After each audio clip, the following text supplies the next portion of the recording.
November 14th, 2011, 7:30 in the evening, Otisville, Michigan. A 19-year-old boy pulls up to his girlfriend's house. The lights are off. The doors are locked. Her car isn't in the driveway. He knocks. No answer. He calls her phone. Straight to voicemail. 30 minutes later, he gets a text. Plans changed. See you tomorrow. She doesn't explain where she went. She doesn't explain why she suddenly canceled. And she'll never send another message again. Because by the time that text arrives, Andrea is already dead. Shot in the head. Hands bound with zip ties.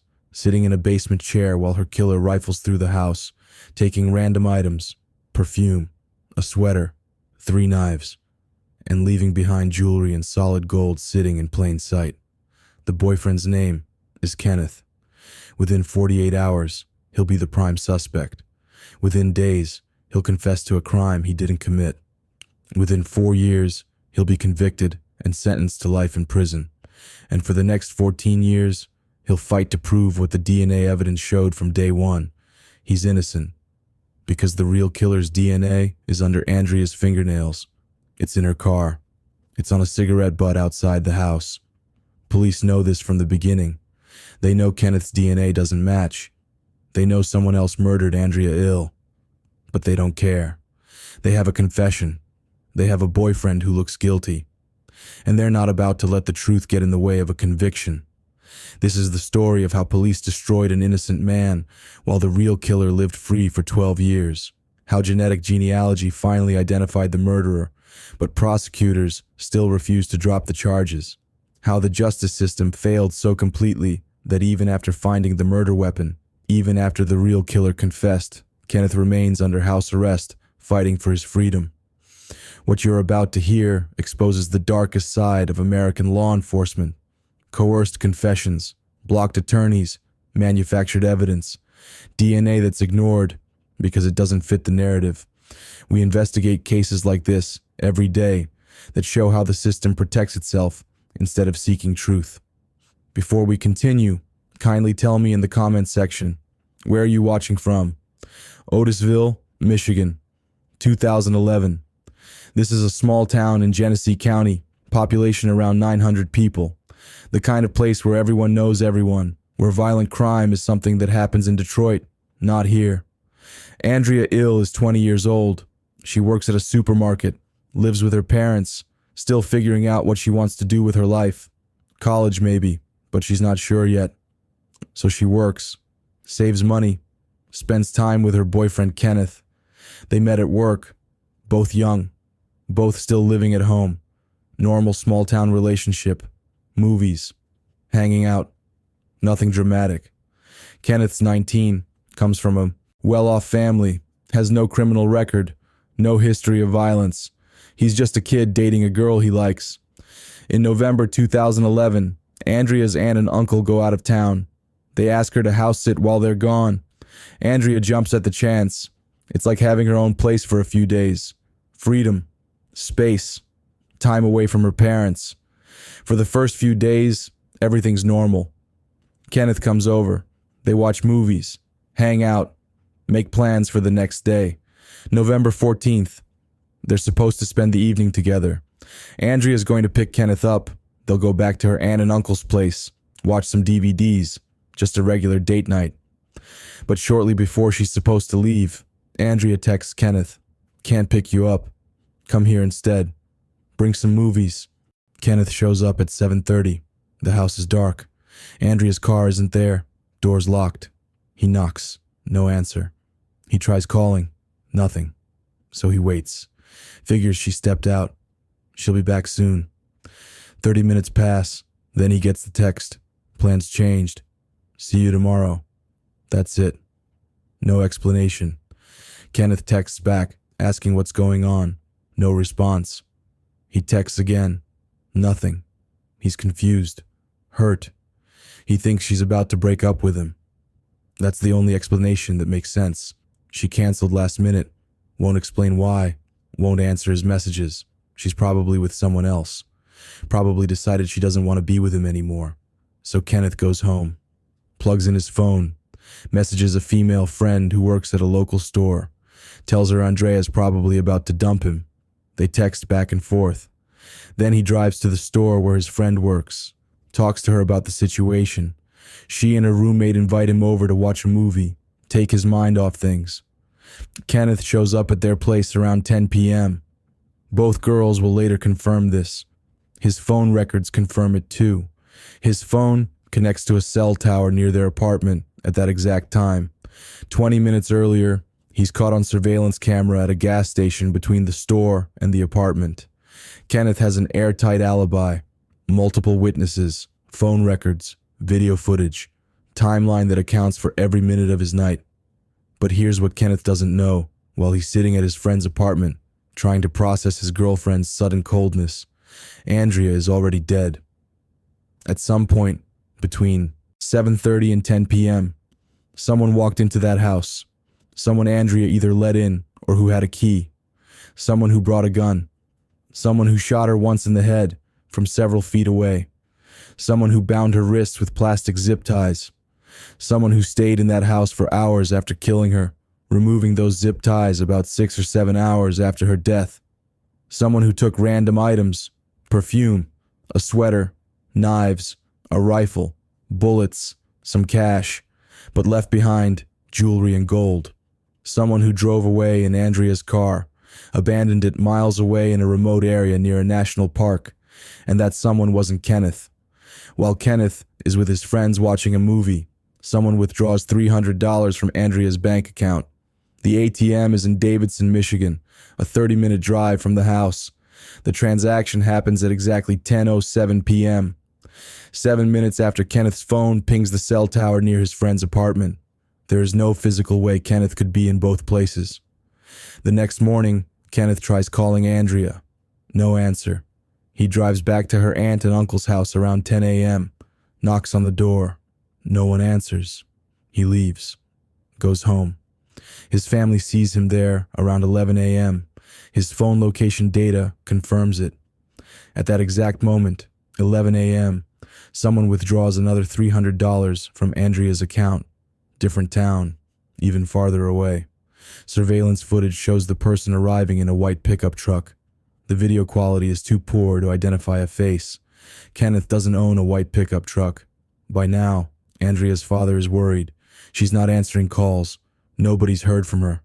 He asks a relative to check the house. She goes with Kenneth. They look through windows. House appears empty. Andrea's father starts calling her friends.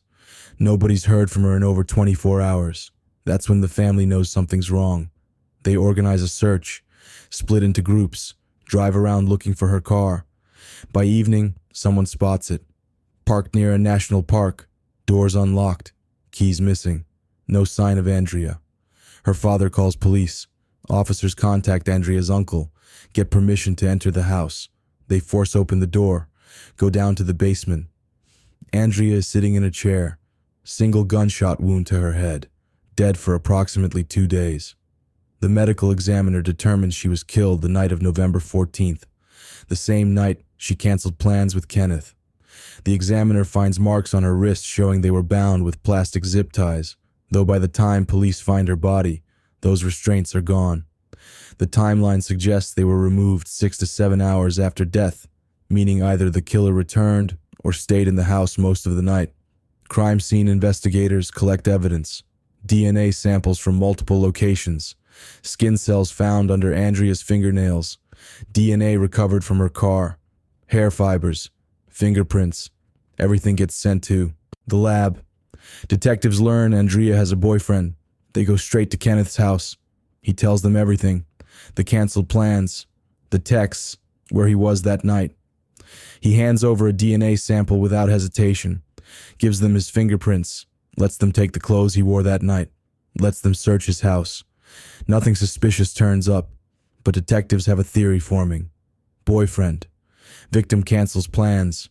Boyfriend shows up at the house, gets angry, kills her, stages a robbery. Classic case. Never mind that Kenneth's DNA doesn't match the samples from the crime scene. Never mind that he has an airtight alibi. Never mind that someone else was using Andrea's bank card while Kenneth was with witnesses. Never mind any of that. Detectives bring Kenneth back in for more questioning. Then more. Then more. Over the course of several days, they interrogate him for over 10 hours total. Kenneth denies everything. He agrees to take a polygraph test. He passes. No signs of deception. But police aren't satisfied. They keep pushing. Keep insisting he's lying. Keep telling him they have evidence proving he's guilty. Meanwhile, Kenneth's grandfather hires a lawyer, sends him to the police station to help his grandson. The lawyer calls the station, asks where Kenneth is being held. A detective hangs up on him, then warns other officers not to tell anyone where Kenneth is. The lawyer spends the entire day calling every officer he can reach. Nobody will give him answers. Nobody will let him see Kenneth. And Kenneth has no idea his lawyer is even trying to reach him. For over 10 hours, detectives hammer Kenneth with accusations. Tell him he failed the polygraph. Tell him they have forensic evidence proving he killed Andrea. Tell him it'll be better if he just admits what he did. Kenneth is exhausted, scared, 19 years old, facing murder charges. And finally, detectives offer him a deal. Just write down that you found Andrea's body. Sign this statement. Then you can go home. Kenneth believes them. He writes a short, vague statement saying he went to the house, found Andrea's body, thought she killed herself, so he staged it to look like a murder. He admits to taking some items, but insists he didn't kill her. The moment he signs it, police arrest him for first-degree murder. Kenneth immediately tries to take it back, says detectives lied to him, says they promised he could go home if he wrote the statement, says they pressured him for hours, fed him the details, blocked his lawyer. Doesn't matter. Police have a confession. Case closed. Look at what police did to Kenneth. Look at how they blocked his lawyer, lied about evidence, extracted a confession through exhaustion and deception. Look at how they ignored DNA evidence that proved someone else killed Andrea. If you believe that coerced confessions are a tool of injustice, if you believe police who lie to extract confessions should be held accountable, if you believe innocent people deserve protection from a system more interested in convictions than truth, hit subscribe right now. Because Kenneth's story isn't unique. False confessions happen every day in America. Only people who trust that police never abuse their power will scroll past this. Show that you believe Kenneth deserves justice after 14 years of hell. Less than 48 hours after Andrea's body is found, police announce they have their killer. Kenneth's family and friends refuse to believe it, but there's nothing they can do. Police shut down the investigation. Stop looking for other suspects. They have a confession. That's all they need. Forensics, however, tell a completely different story. Lab experts test dozens of samples from the crime scene. The DNA under Andrea's fingernails? Unknown male. Definitively not Kenneth. The DNA in Andrea's car? Same unknown male. Not Kenneth. The skin cells, the hair fibers, the biological evidence, all of it points to someone else. Police know this. The prosecutor knows this, but they don't care. They have a confession. They also have surveillance footage showing someone withdrawing money from Andrea's account while Kenneth was with witnesses.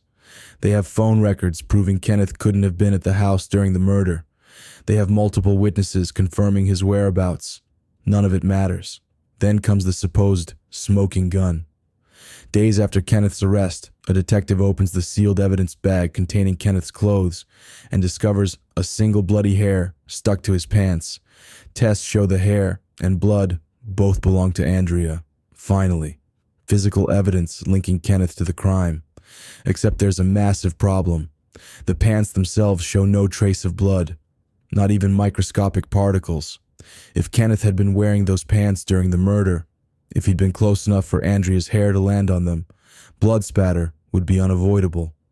You can't shoot someone in the head from close range without getting blood on yourself. Forensic specialists examine the evidence and conclude the hair must have landed on the pants hours after Andrea's death, long after Kenneth removed them and handed them to police. Kenneth's lawyer argues contamination. Police collected Kenneth's clothes barely 30 minutes after discovering Andrea's body. Officers were still carrying trace evidence from the crime scene. It's entirely possible, likely, even, that an officer accidentally transferred the hair while packaging Kenneth's belongings. Kenneth's lawyer also moves to have the confession thrown out. Police deliberately blocked him from seeing his client during interrogation. Portions of the interrogation video mysteriously went missing, specifically the parts where Kenneth claims detectives fed him the details. The legal battle drags on for 4 years. Finally, in 2015, the court sides with the prosecution. The confession stays in. The trial moves forward. Kenneth remains out on bail, but has to wear a GPS ankle monitor. Can't leave his house without police approval. His life is frozen, waiting for a trial that will determine whether he spends the rest of his life in prison for a crime he didn't commit. The trial begins in 2015. Prosecution's case rests on 2 pillars: Kenneth's confession and the bloody hair on his pants. That's it. That's all they have. Their theory: Kenneth killed Andrea during a robbery. Never mind that none of the stolen items were ever found in his possession. Never mind that Andrea's bank card was clearly used by someone else. Never mind any of that. The prosecutor tries to smooth over the contradictions by suggesting the robbery was staged. Kenneth killed Andrea to steal money and valuables, but also faked the robbery to throw off police. This makes no sense. Kenneth's family is well off. He's not desperate for cash. Why would he kill his girlfriend for a few $100s and some random household items? The prosecution also emphasizes that there were no signs of forced entry. Kenneth had a spare key Andrea gave him a few days before her death, but Kenneth insists he left the key on a table in the house 2 days before the murder. His friend who was with him that day backs up his story, and sure enough, police eventually find the spare key exactly where Kenneth said it would be. The defense presents mountains of evidence pointing to Kenneth's innocence: the DNA mismatch, the airtight alibi, the surveillance footage of someone else using Andrea's bank card, the phone records, the witness statements. They also highlight something police seem to have ignored. Andrea's car was taken and abandoned miles away. Her father testifies that the car had a specific problem. Oil constantly leaked onto the floor under the driver's seat, which meant Andrea's shoes were always stained. Anyone who drove that car would have oil on their shoes. Kenneth's boots are tested. No oil. Not a trace. The prosecutor responds with a new theory. Kenneth had an accomplice. Kenneth killed Andrea while the accomplice drove her car and used her bank card. Never mind that there's zero evidence of this. Never mind that Kenneth doesn't know anyone who matches the DNA found at the scene. Never mind reality.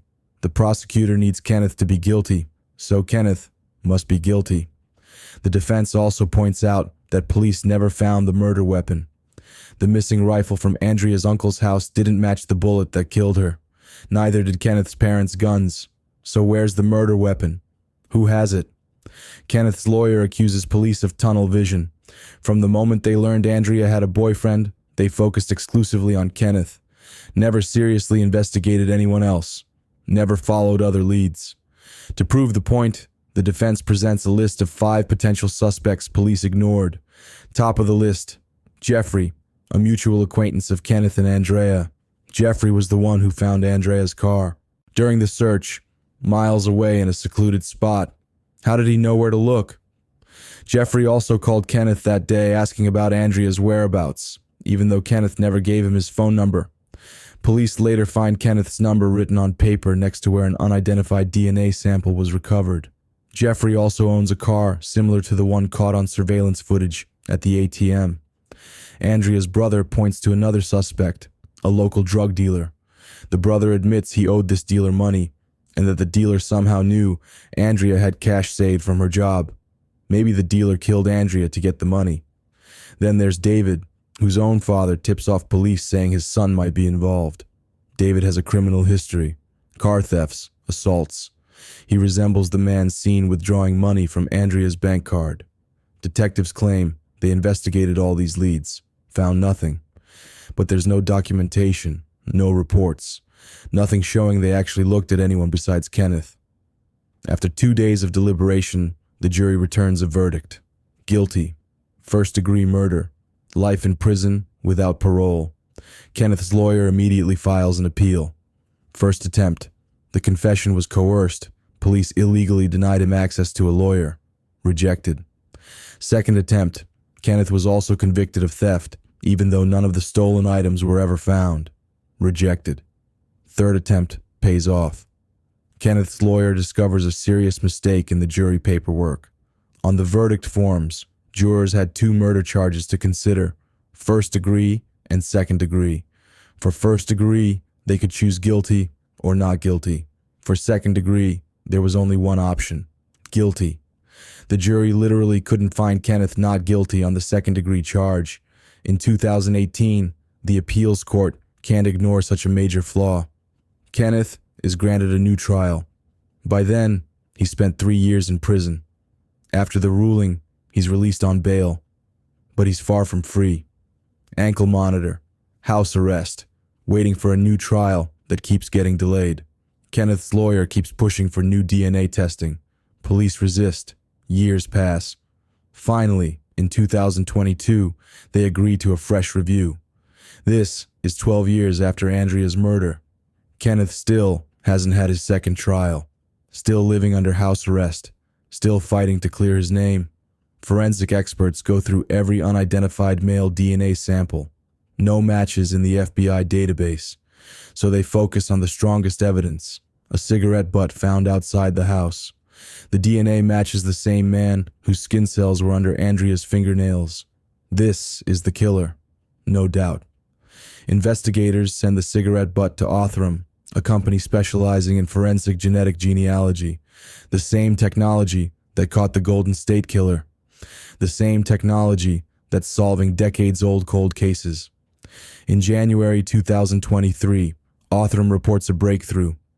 By searching public genetic databases and building family trees, they've identified a suspect. His name is Chadwick Moley, 42 years old, never came up in the original investigation, never interviewed, never on anyone's radar. Detectives learn that at the time of Andrea's murder, Chadwick lived 40 minutes away. They pull his phone records from November 2011. On the day Andrea was killed, his phone pinged off a tower near her aunt and uncle's house 23 times. 23 times. By 2023, Chadwick is living in Utah, working as a delivery driver, sleeping in his van. Police ask local officers to secretly collect something with his DNA, but Chadwick parks in open areas where tailing him without being noticed is nearly impossible. Officers watch him for 2 months, never recover a usable DNA sample. So detectives decide to confront him directly. Armed with a warrant, they approach Chadwick and collect his DNA. He denies involvement in Andrea's death. Lab results come back. His DNA matches under Andrea's fingernails, in her car, multiple places around the house. Perfect match. Police search his van, find a revolver. Ballistic tests confirm it's the weapon used to kill Andrea. 2 days later, police go to arrest Chadwick. He's gone. Disappeared right after their first conversation. 3 weeks pass. Then he turns up in Montana near the Canadian border. Officers arrest him. But while being transported to the airport for extradition, Chadwick escapes from the police van. Somehow frees himself from handcuffs and leg irons. Vanishes again. Days later, a local sheriff spots him paddling down a river in a canoe. Second capture. This time, authorities successfully bring him to Michigan. Bail denied. He's already escaped twice. This is what the system protected while destroying Kenneth's life. This is the man whose DNA was under Andrea's nails from day one. This is the man who had the murder weapon in his possession for 12 years. And while Kenneth rotted in prison, while Kenneth fought appeals, while Kenneth's life was destroyed, Chadwick Moley lived freely. If you're disgusted by how police ignored evidence, coerced a false confession, and protected the real killer by refusing to admit they were wrong, then comment, Kenneth deserves justice right now. Let this section show that we see through the system's lies. Prosecutors knew the DNA didn't match. They knew Kenneth had an alibi. They knew the confession was coerced. They didn't care. Only people who think wrongful convictions are acceptable will scroll past this. Prove you're better. Comment below. For local law enforcement, this is a nightmare. They spent over a decade insisting Kenneth was the killer, destroyed his life, put him in prison. And now the evidence: DNA, murder weapon, phone records, All points to Chadwick Moley. Investigators try to find some connection between Kenneth and Chadwick. Some way they could have worked together. There isn't one. The two men have no ties. Andrea didn't know Chadwick either. He was just a 32-year-old living in a neighboring town with no apparent connection to the victim. But even with this mountain of evidence, Kenneth's conviction isn't thrown out. He remains under house arrest with an ankle bracelet, still waiting, still fighting. And prosecutors, they double down, announce they still plan to move forward with Kenneth's second trial. New theory: Kenneth and Chadwick committed the murder together. Never mind that there's zero evidence of this. Never mind that it makes no logical sense. Never mind that Chadwick says he acted alone. Prosecutors won't admit they were wrong, won't drop the charges, won't let Kenneth go free. Chadwick's trial never actually happens. In February 2025, he enters a no-contest plea. Won't fight the charges, but won't admit guilt.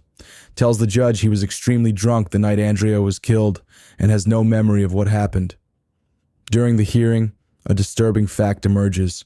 Some officers had looked at Chadwick as a suspect early in the investigation, but for reasons nobody can explain, he never officially made it into the case file. Detectives were too focused on Kenneth. Chadwick is sentenced to life without parole. He turns to Andrea's family in court and apologizes. Kenneth's attorney immediately demands charges be dropped. Prosecutors refuse. They argue Chadwick's conviction doesn't erase Kenneth's alleged role. Vow to move ahead with the second trial. Chadwick states he didn't know Kenneth or Andrea, had no accomplice, acted alone. Doesn't matter. Prosecutors won't let it go. Kenneth's second trial is set for January 2026. He remains under house arrest. His defense team secures a forensic expert who confirms the bloody hair on Kenneth's pants could only have landed there hours after Andrea's death, not during the crime. The DNA proves Chadwick killed Andrea. The murder weapon was in Chadwick's possession. Chadwick confessed. Kenneth has an airtight alibi, multiple witnesses, phone records, surveillance footage. And still, prosecutors won't drop the charges. 14 years of Kenneth's life have been destroyed. Years in prison. Years under house arrest. Years fighting a system determined to prove he's guilty, despite overwhelming evidence of his innocence. Even if the courts finally recognize he's innocent, he'll never get that time back. Never get those years returned. Never be fully compensated for what was done to him. And if he decides to sue the officers and prosecutors who destroyed his life, it could take years more. With no guarantee he'll ever get justice. This is what happens when the system values convictions over truth. When police refuse to admit mistakes. When prosecutors care more about their win record than about the lives they're destroying. Kenneth was 19 when this started. He's 33 now. 14 years. The same amount of time Andrea was alive from age 6 to 20. Andrea ill, deserved justice. She got it, eventually. Chadwick Moley is in prison for life, but Kenneth deserves justice too, and he's still waiting. This case exposes everything broken about American criminal justice. Coerced confessions extracted after blocking attorneys. DNA evidence ignored because it doesn't fit the narrative. Tunnel vision that destroys innocent lives. Prosecutors who refuse to admit error even when confronted with proof. And here's the terrifying part. Kenneth's case isn't unique. It's not an aberration. It's a pattern. False confessions happen every day. Innocent people sit in prison every day. Police and prosecutors refuse to admit mistakes every day. How many Kenneths are out there right now? How many innocent people are behind bars because police decided they were guilty and manufactured evidence to match? How many families are destroyed because the justice system values convictions over truth? We'll never know the full number.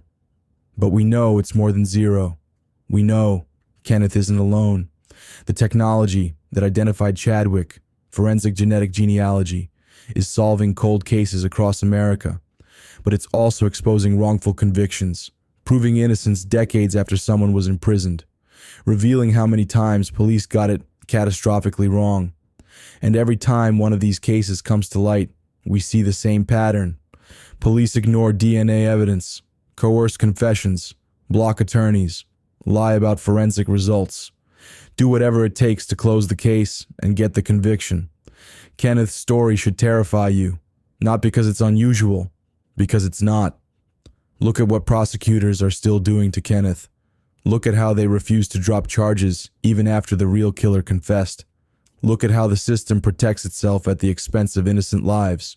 If you believe wrongful convictions are an epidemic, if you believe police and prosecutors who destroy innocent lives should be held accountable, if you believe Kenneth deserves his freedom after 14 years of hell, smash that like button and subscribe right now. Kenneth's case proves the system is broken. It proves coerced confessions are tools of injustice. It proves DNA evidence gets ignored when it's inconvenient. Don't let his story fade. Like if you believe truth matters more than conviction rates, only people who think the system never makes mistakes will refuse. Subscribe. Andrea was 20 years old. She worked at a supermarket, lived with her parents, had her whole life ahead of her.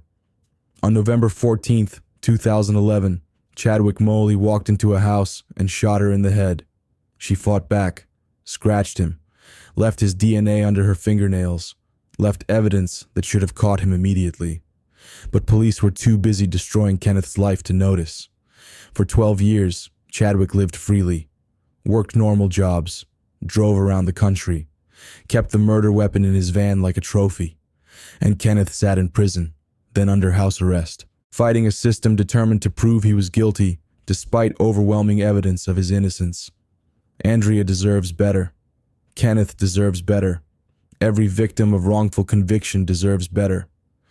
The truth came out, eventually, after 14 years, after Kenneth's life was destroyed, after Chadwick escaped twice, after prosecutors spent years defending an obviously false conviction. The truth came out. But the damage is permanent. Kenneth will never get those years back, never undo the trauma of being imprisoned for a crime he didn't commit, never fully recover from what the system did to him. And the officers who coerced his confession, the prosecutors who ignored DNA evidence, the judge who allowed a coerced confession into trial, they'll face no consequences. They'll keep their jobs. They'll keep destroying lives, because that's how the system works.